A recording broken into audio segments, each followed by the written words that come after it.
And welcome to Winging It Buffalo Style. I'm Victoria Hong. And I'm Joe Arena. Our CW star Allie Hartwick's off today, but don't worry, we've replaced her with five-time world champion Evander Holyfield is in the house, and you're going to meet him in just a few minutes, and we'll tell you why he's here.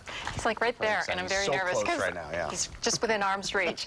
We are also very excited. Irishman Pub is here because it's Friday, and they're going to be making an Irish onion soup. And they're cooking with Guinness. I don't know if they drink Guinness there at all. They definitely cook with it. So, I think they do everything with it. A little behind the ears. Smell it wafting right. Very exciting in here right now. It sure is. It's also an exciting weekend. That's right. If you're going to be at the Ralph, you're going to see two native New Yorkers, or Western New Yorkers, make a return home. The Gronkowski brothers, Rob and Dan, are both tight ends for the Patriots, and they'll come back home to play against the Bills this weekend. Let's hope they have a good game, but they lose. That's my plan. Their friends and family will most likely be cheering for them in the stands, except for, of course, their other brother, Chris, who plays for the Colts. So it's three of these guys, both play in the NFL. Two of them are coming back. Rob was on the team last year, had a pretty good game against our beloved Bills last year. But, 15 straight losses. Yeah.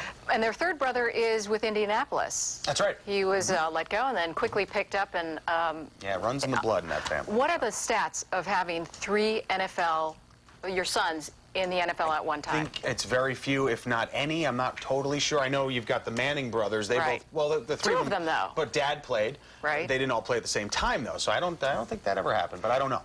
The dad says his dream is that both of his sons in this one game will both score a touchdown. We hope so, but then we hope we score more. That's always nice, yeah. Right. Let them pad their stats for their fantasy, whatever, but exactly. we got to break this streak. I hope it happens. We're also talking about sports in our next story. It's a great story about sportsmanship. It's one you should tell your kids. It's about not only being a great athlete and sportsman, it's also about being a decent human being. This next story, I love it. Josh Ripley, he's a high school cross-country runner in Minnesota. He was the only one to stop mid-race when he heard another runner's cry for help.